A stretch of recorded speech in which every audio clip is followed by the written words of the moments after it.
Hello friends, बहुत बहुत स्वागत आप सभी का सक्सेस वर्ल्ड एमसीक्यू चैनल पर। तो चलिए आज आपका बिहार फार्मर परीक्षा 2022 के लिए जनरल साइंस प्रैक्टिस सेट 2 चलेगा। तो जल्दी जल्दी से सभी लोग लाइव में आ जाइए। सभी को गुड इवनिंग गुड इवनिंग। और फ्रेंड्स, इस सेशन में एक एक प्रश्न आपके एग्जाम के लिए मोस्ट इंपॉर्टेंट है, इसलिए सेशन में आप लोग एंड तक बने रहिएगा। तो चलिए आज के सेशन को स्टार्ट करते हैं।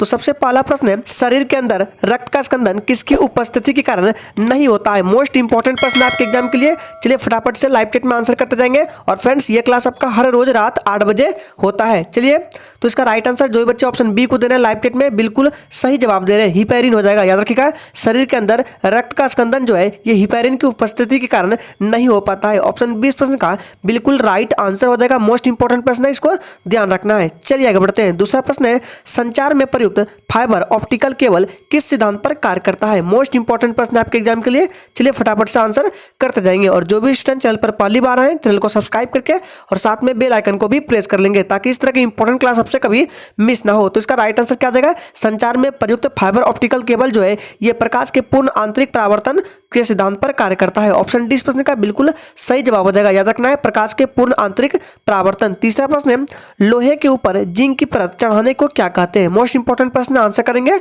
लोहे के ऊपर जिंक की परत चढ़ाने को क्या कहते हैं? इससे पहले आपका प्रैक्टिस सेट 1 हो चुका है। अगर आपने उस वीडियो को नहीं देखा है तो उसको भी देख लीजिए, मोस्ट इंपॉर्टेंट है। उसका लिंक आपको वीडियो के डिस्क्रिप्शन बॉक्स में मिल जाएगा। तो लोहे के ऊपर जिंक की परत चढ़ाने को क्या कहते हैं? तो गैल्वेनाइजेशन। ऑप्शन ए इस प्रश्न का बिल्कुल राइट आंसर हो जाएगा। क्या जाएगा? गैल्वेनाइजेशन, जिसको गैल्वेनीकरण के नाम से भी जाना जाता है हिंदी में। चलिए आगे बढ़ते हैं। नेक्स्ट क्वेश्चन है, गर्म करने पर एक अर्धचालक का प्रतिरोध क्या होगा? बढ़ेगा, घटेगा, वही रहेगा, पहले बढ़ेगा या फिर घटेगा? आंसर करते जाएंगे जी। बिल्कुल चौथे का राइट आंसर जो बच्चे बी को दे रहे हैं बिल्कुल सही जवाब हो जाएगा। गर्म करने पर एक अर्धचालक का प्रतिरोध क्या होगा? वह घटता है। ऑप्शन बी इस प्रश्न का बिल्कुल राइट आंसर हो जाएगा। और प्रत्येक स्टूडेंट को लाइव चैट में आंसर करते जाना है, ताकि आपका रिवीजन भी प्रॉपर हो सके। नेक्स्ट है, रबर को सल्फर के साथ गर्म करने को कहते हैं। मोस्ट इंपॉर्टेंट प्रश्न आपके एग्जाम के लिए। चलिए आंसर करेंगे, रबर को सल्फर के साथ गर्म करने को क्या कहते हैं? तो याद रखिएगा क्या कहते हैं? तो वल्केनाइजेशन कहते हैं। ऑप्शन बी इस प्रश्न का बिल्कुल सही जवाब हो जाएगा। हिंदी में क्या बोलते हैं? तो वल्कनीकरण, याद रखना है। चलिए आगे बढ़ते हैं। नेक्स्ट क्वेश्चन है, दबाव बढ़ाने से किसी पदार्थ का क्वथनांक क्या होगा? मोस्ट इंपॉर्टेंट प्रश्न आंसर करेंगे। दबाव बढ़ाने से किसी पदार्थ का क्वथनांक क्या होगा? बढ़ जाता है, कम हो जाता है, एक सही रहता है या शून्य हो जाता है? तो इसका राइट आंसर जो भी बच्चे लाइव चैट में बढ़ जाता है दे रहे बिल्कुल सही जवाब हो जाएगा। ऑप्शन ए बिल्कुल राइट आंसर हो जाएगा। दबाव बढ़ाने पर किसी पदार्थ का क्वथनांक क्या होगा? बढ़ जाता है। चलिए आगे बढ़ते हैं। नेक्स्ट क्वेश्चन है, जब प्रकाश एक माध्यम से दूसरे माध्यम में जाता है तो निम्न में से कौन सा नहीं बदलता है? आपके एग्जाम के लिए यह प्रश्न मोस्ट इंपॉर्टेंट है। चलिए आंसर करेंगे। तो याद रखिएगा, जब प्रकाश एक माध्यम से दूसरे माध्यम में जाता है तो उसका आवृत्ति नहीं बदलता। याद रखिएगा, ऑप्शन सी इस प्रश्न का बिल्कुल राइट आंसर हो जाएगा। नेक्स्ट क्वेश्चन है, एक पारसेक होता है। आंसर करते जाएंगे, एक पारसेक होता है। और याद रखिएगा, ये जो पारसेक है दूरी मापने की सबसे बड़ी इकाई है, ये भी याद रखना है। तो इसका राइट आंसर हो जाएगा 3.26 प्रकाश वर्ष। एक पारसेक बराबर होता है। ऑप्शन बी इस प्रश्न का बिल्कुल सही जवाब हो जाएगा। नेक्स्ट क्वेश्चन है, बेंजीन में सिग्मा और पाई बंध की संख्या कितनी होती है? ये भी प्रश्न आपके एग्जाम के लिए मोस्ट इंपॉर्टेंट है। फटाफट से आंसर करते जाएंगे। बेंजीन में सिग्मा और पाई बंध की संख्या कितनी होती है? तो इसका राइट आंसर क्या आ जाएगा? जी बिल्कुल याद रखिएगा, अगर सिग्मा की बात करें तो सिग्मा 12 और पाई बात करें तो 3 होता है। याद रखिएगा, बेंजीन में सिग्मा और पाई बंध की संख्या 12 और 3 याद रखना है। कितना सिग्मा? तो 12 और कितना पाई बंध? तो 3 याद रखना है। मोस्ट इंपॉर्टेंट है। नेक्स्ट है, यूरिया में उपस्थित होने वाले तत्व कौन कौन से हैं? मोस्ट इंपॉर्टेंट प्रश्न आपके एग्जाम के लिए। चलिए फटाफट से आंसर करते जाएंगे। यूरिया में उपस्थित होने वाले तत्व कौन कौन से हैं? आपको ध्यान में रखना है, यूरिया का जो सूत्र होता है यहाँ पे लिख रहे हैं CH4N2 होता है यूरिया का सूत्र। तो इसमें क्या क्या आ गया? कार्बन आ गया, हाइड्रोजन आ गया, नाइट्रोजन हो गया और ऑक्सीजन हो गया। तो ऑप्शन डी के साथ चला जाएगा। राइट आंसर क्या जाएगा? CHNO। याद रखिएगा, ऑप्शन डी बिल्कुल राइट आंसर हो जाएगा। और याद रखिएगा, यूरिया में 46% क्या होता है? नाइट्रोजन होता है। ये भी ध्यान में रखना है, पूछा था एग्जाम में। अगला प्रश्न है, पेट्रोल तथा डीजल की अधूरे जलने से उत्पन्न होती है। मोस्ट इंपॉर्टेंट प्रश्न है, आंसर करते जाएंगे। पेट्रोल तथा डीजल की अधूरे जलने से क्या उत्पन्न होती होती है? तो कार्बन मोनोऑक्साइड गैस, जो कि मोस्ट इंपॉर्टेंट प्रश्न है। कार्बन मोनोऑक्साइड, इसका सूत्र होता है CO, याद रखना है। पेट्रोल तथा डीजल के अधूरे जलने से CO यानी कि कार्बन मोनोऑक्साइड गैस उत्पन्न होती है। नेक्स्ट है विटामिन जो रक्त के थक्के बनाने में प्रभावी होता है, कौन सा विटामिन है? फटाफट से आंसर करते जाएंगे।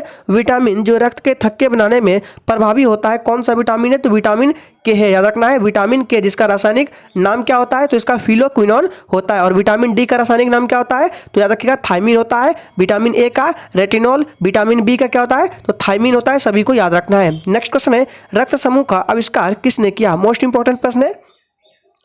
चलिए, और फ्रेंड सेशन के लास्ट में अपना अपना स्कोर जरूर देना है। चलिए, तो रक्त समूह का आविष्कार किसने किया? तो कार्ल लैंडस्टीनर ने। ऑप्शन ए इस प्रश्न का बिल्कुल राइट आंसर हो जाएगा। एक प्रश्न और यहाँ से बनता है, ये जो विलियम हार्वे है इसने क्या किया था? तो याद रखिएगा विलियम हार्वे ने रक्त परिसंचरण तंत्र का क्या किया था? खोज किया था। याद रखना है रक्त परिसंचरण तंत्र। और ये जो मेंडल है इन्हें अनुवांशिकता का जनक भी कहा जाता है। नेक्स्ट क्वेश्चन है किस विटामिन की कमी से जनन क्षमता में कमी आती है? मोस्ट इंपॉर्टेंट प्रश्न है, आंसर करेंगे। चलिए फटाफट से आंसर करेंगे। किस विटामिन की कमी से जनन क्षमता में कमी आती है? तो विटामिन ई की कमी से। ऑप्शन डी इस प्रश्न का बिल्कुल राइट आंसर हो जाएगा। इसका रासायनिक नाम क्या है? तो टोकोफेरॉल है। नेक्स्ट क्वेश्चन है इंसुलिन या ग्लूकेगॉन हार्मोन शरीर में किससे स्रावित होता है? आंसर करेंगे फटाफट से। चलिए, प्रत्येक स्टूडेंट को आंसर करते जाना है। तो इसका राइट आंसर क्या आ जाएगा? जी बिल्कुल 15 का राइट आंसर सी के साथ चला जाएगा अग्नाशय। ऑप्शन सी बिल्कुल राइट आंसर हो जाएगा। नेक्स्ट क्वेश्चन है निम्न में से कौन सी दवा एक पीड़ाहारी है? फटाफट से आंसर करेंगे। पूछा गया प्रश्न है, आंसर करेंगे। निम्न में से कौन सी दवा एक पीड़ाहारी है? तो इसका राइट आंसर क्या आ जाएगा? जी बिल्कुल ऑप्शन सी के साथ चला जाएगा नोवल्जिन। याद रखिएगा ऑप्शन सी इस प्रश्न का बिल्कुल सही जवाब हो जाएगा। मोस्ट इंपॉर्टेंट प्रश्न है, इसको ध्यान में रखना है। पूछा गया प्रश्न है, आपके एग्जाम में आ सकता है। नेक्स्ट क्वेश्चन है निम्न में से कौन सा जीवाणु जनित रोग है? आंसर करेंगे। आपको बताना है इन चारों ऑप्शन में से कौन सा क्या है विषाणु जनित रोग है। तो याद रखिएगा एड्स भी विषाणु जनित रोग है, चिकन पॉक्स भी और हेपेटाइटिस भी। राइट आंसर डी के साथ चला जाएगा। ये सभी जो है विषाणु जनित रोग है, याद रखना है, मोस्ट इंपॉर्टेंट है। नेक्स्ट है किस विटामिन का रासायनिक नाम साइनोकोबालामिन है? आंसर करेंगे। मोस्ट इंपॉर्टेंट प्रश्न है किस विटामिन का रासायनिक नाम साइनोकोबालामिन है? तो याद रखिएगा विटामिन B12 का रासायनिक नाम है। ऑप्शन बी इस प्रश्न का बिल्कुल राइट आंसर हो जाएगा और इसमें कोबाल्ट पाया जाता है, याद रखना है। नेक्स्ट क्वेश्चन है कवक की कोशिका भित्ति किससे बनी होती है? आंसर करेंगे। कवक की कोशिका भित्ति किससे बनी होती है? तो याद रखिएगा कवक की कोशिका भित्ति काइटिन से बनी होती है। ऑप्शन बी इस प्रश्न का बिल्कुल राइट आंसर हो जाएगा। और पादप की जो कोशिका भित्ति है वो सेल्यूलोज की बनी होती है। दोनों को याद रखना है। कवक की पूछे तो काइटिन हो जाएगा और पादप की कोशिका भित्ति सेल्यूलोज, दोनों का याद रखना है, इंपॉर्टेंट है। अगला प्रश्न है लीची का खाने योग्य भाग होता है? आंसर करेंगे।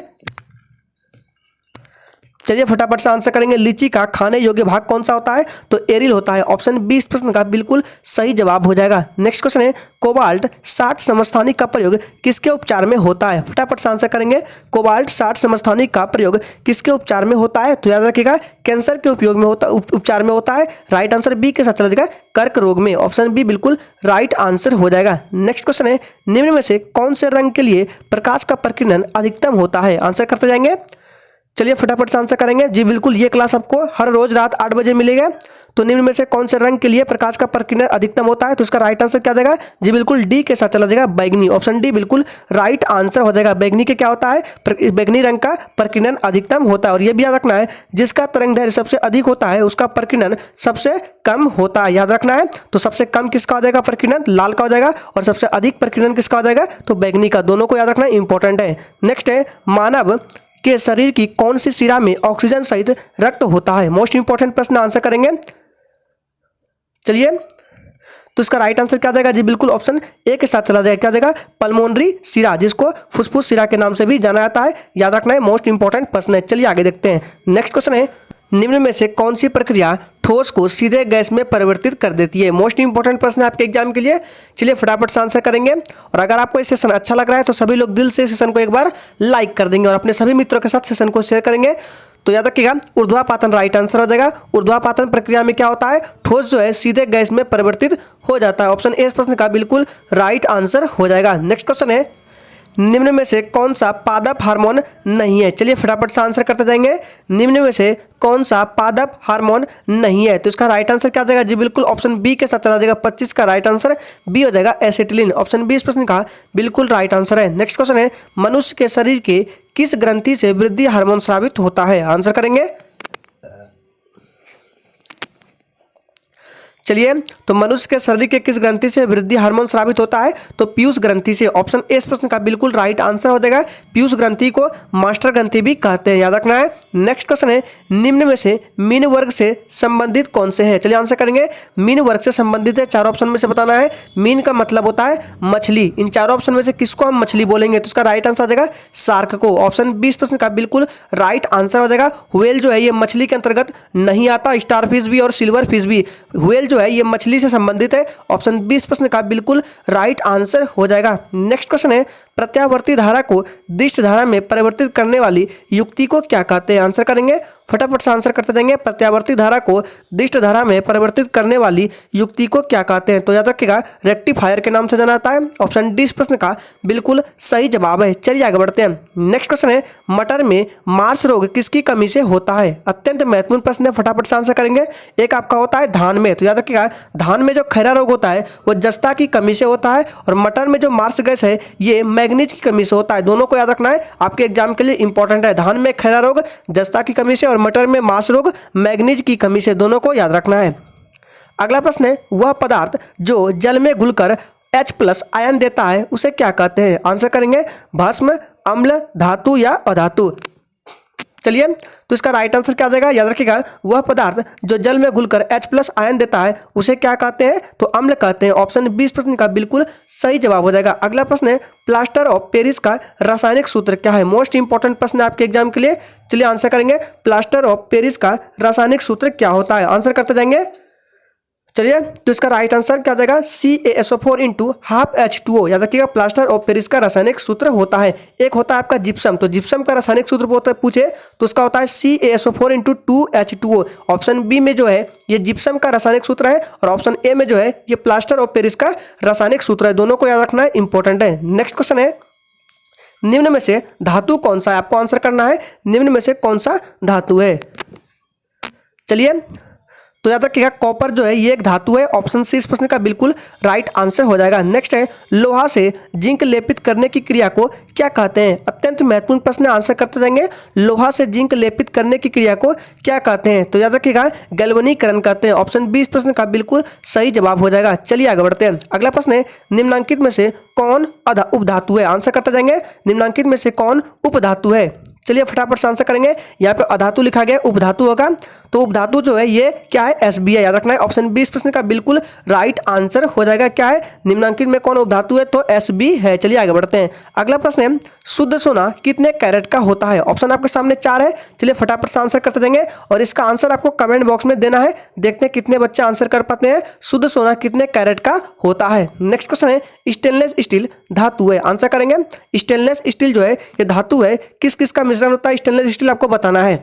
तो सबसे पहले आपको याद रखना है, ये जो स्टेनलेस स्टील है ये है Fe+ निकेल प्लस क्रोमियम और प्लस कार्बन का ये मिश्रण होता है स्टेनलेस स्टील में। तो राइट आंसर ऑप्शन ए के साथ चला जाएगा, FeNi एवं Cr। याद रखना है, मोस्ट इंपॉर्टेंट है। नेक्स्ट क्वेश्चन है, धातुएं अम्ल के साथ अभिक्रिया कर बनाती है। आंसर करेंगे, चलिए धातुएं अम्ल के साथ अभिक्रिया कर क्या बनाती है? तो याद रखिएगा, ऑप्शन चला जाएगा लवण प्लस हाइड्रोजन। ऑप्शन ए बिल्कुल राइट आंसर हो जाएगा। धातुएं अम्ल के साथ अभिक्रिया कर लवण प्लस हाइड्रोजन गैस बनाती है। नेक्स्ट है, तांबा का सबसे मुख्य अयस्क निम्न में से कौन सा है? आंसर करेंगे, तांबा का सबसे मुख्य अयस्क निम्न में से कौन सा है? तो इसका राइट आंसर क्या आ जाएगा? Copper pyrite. याद रखिएगा, तांबा का मुख्य अयस्क है कॉपर पाइराइट। ऑप्शन 20 प्रश्न का बिल्कुल सही जवाब हो जाएगा। नेक्स्ट है, पुतली के साइज को कौन नियंत्रित करता है? आंसर करेंगे, चलिए सोच समझ कर आंसर करना है। पुतली के साइज को कौन नियंत्रित करता है? तो याद रखिएगा, इसका राइट आंसर क्या आ जाएगा? सी के साथ आ जाएगा, परितारिका नियंत्रित करता है। ऑप्शन सी इस प्रश्न का बिल्कुल सही जवाब हो जाएगा। अगला प्रश्न है, निकट दृष्टि दोष में अभिनेत्र लेंस की फोकस दूरी क्या होती है? बढ़ जाती है, घट जाती है, अपरिवर्तित रहती है, या इनमें से कोई नहीं? तो याद रखना है, निकट दृष्टि दोष में अभिनेत्र लेंस की फोकस दूरी क्या होती है? तो घट जाती है। ऑप्शन 20 प्रश्न का बिल्कुल सही जवाब हो जाएगा। अगला प्रश्न है, नेत्र के किस भाग पर किसी वस्तु का प्रतिबिंब बनता है? आंसर करेंगे, नेत्र के किस भाग पर किसी वस्तु का प्रतिबिंब बनता है? तो क्या हो जाएगा? रेटिना भाग पर। याद रखिएगा, नेत्र के रेटिना भाग पर किसी वस्तु का प्रतिबिंब बनता है, और वह प्रतिबिंब जो है वास्तविक एवं उल्टा होता है। नेक्स्ट है, विद्युत आवेश का SI मात्रक क्या है? आंसर करेंगे, विद्युत आवेश का SI मात्रक क्या है? चलिए, तो याद रखिएगा विद्युत आवेश का SI मात्रक क्या है, तो क्या हो जाएगा राइट आंसर ऑप्शन सी के साथ चला जाएगा। विद्युत आवेश का SI मात्रक कूलम है, ऑप्शन सी बिल्कुल राइट आंसर हो जाएगा। और ये जो एम्पियर है ये धारा का SI मात्रक है। नेक्स्ट क्वेश्चन है, विद्युत परिपथ में एमीटर को लगाया जाता है। मोस्ट इंपॉर्टेंट प्रश्न है कि विद्युत परिपथ में एमीटर को किस क्रम में लगाया जाता है, आंसर करना है। तो याद रखिएगा विद्युत परिपथ में एमीटर को श्रेणी क्रम में जोड़ा जाता है, ऑप्शन ए इस प्रश्न का बिल्कुल सही जवाब हो जाएगा। और ये भी याद रखना है एक आदर्श एमीटर का प्रतिरोध शून्य होता है। अगर आपसे पूछे कि विद्युत परिपथ में वोल्ट मीटर को किस क्रम में लगाया जाता है, तो वोल्ट मीटर को समांतर क्रम में और एमीटर को श्रेणी क्रम में। और याद रखिएगा एक आदर्श वोल्ट मीटर का प्रतिरोध अनंत होता है। नेक्स्ट क्वेश्चन है, मनुष्य में पाचन की क्रिया आरंभ होती है। आंसर करते जाएंगे, मनुष्य में पाचन की क्रिया कहाँ से आरंभ होती है। चलिए, तो याद रखिएगा मनुष्य में पाचन की क्रिया मुख से ही आरंभ हो जाती है, ऑप्शन सी इस प्रश्न का बिल्कुल राइट आंसर हो जाएगा। नेक्स्ट क्वेश्चन है, पैरामीशियम एक जीव है। आंसर करेंगे, पैरामीशियम एक जीव है, एक कोशिकीय है, बहुकोशिकीय है, एक उत्कीय है, बहुउत्कीय है। तो इसका राइट आंसर क्या जाएगा, पैरामीशियम एक कोशिकीय जीव है। याद रखना है ऑप्शन ए इस प्रश्न का बिल्कुल राइट आंसर हो जाएगा। चलिए आगे बढ़ते हैं। नेक्स्ट है, सामान्य अवस्था में एक स्वस्थ व्यक्ति का रक्तचाप कितना होता है। आंसर करते जाएंगे। चलिए, तो याद रखिएगा सामान्य अवस्था में एक स्वस्थ व्यक्ति का रक्तचाप 120/80 होता है, ऑप्शन ए इस प्रश्न का बिल्कुल राइट आंसर हो जाएगा। नेक्स्ट क्वेश्चन है, याद रखिएगा अमाशय से आने वाला भोजन होता है। मोस्ट इंपोर्टेंट प्रश्न, आंसर करेंगे अमाशय से आने वाला भोजन कैसा होता है, तो याद रखिएगा वो अम्लीय होता है, ऑप्शन ए इस प्रश्न का बिल्कुल राइट आंसर हो जाएगा। 47 का ए बिल्कुल सही जवाब है। नेक्स्ट है, मछली के हृदय में कितने कोष्ठ होते हैं। आंसर करेंगे, मछली के हृदय में कितने कोष्ठ होते हैं। तो याद रखना है मछली के हृदय में 2 कोष्ठ होते हैं, ऑप्शन ए इस प्रश्न का बिल्कुल सही जवाब हो जाएगा। नेक्स्ट क्वेश्चन है, निम्न में परजीवी पादप उदाहरण है। आंसर करेंगे, निम्न में से कौन परजीवी पादप का उदाहरण है। चलिए, तो इसका राइट आंसर क्या जाएगा, जी बिल्कुल ऑप्शन बी के साथ रहेगा, कसकूटा। याद रखिएगा कसकूटा जो है ये परजीवी पादप का उदाहरण है। नेक्स्ट क्वेश्चन है, चूने के पानी का रंग CO2 की उपस्थिति में कैसा हो जाता है। आंसर करेंगे, मोस्ट इंपॉर्टेंट प्रश्न है, आपको बताना है कि चूने का पानी का जो रंग है ये CO2 की उपस्थिति में कैसा हो जाता है। तो इसका राइट आंसर क्या जाएगा, दूधिया हो जाता है, ऑप्शन डी इस प्रश्न का बिल्कुल राइट आंसर हो जाएगा। तो आज के इस वीडियो के लिए इतना ही। अगर आपने प्रैक्टिस सेट 1 को नहीं देखा है तो उनको भी देख लीजिए, मोस्ट इंपॉर्टेंट है। आपको याद रखना है 4 प्रैक्टिस सेट प्रोवाइड करेंगे, आपका 2 हो चुका है। तो आज के लिए इतना ही, तब तक के लिए जय हिंद।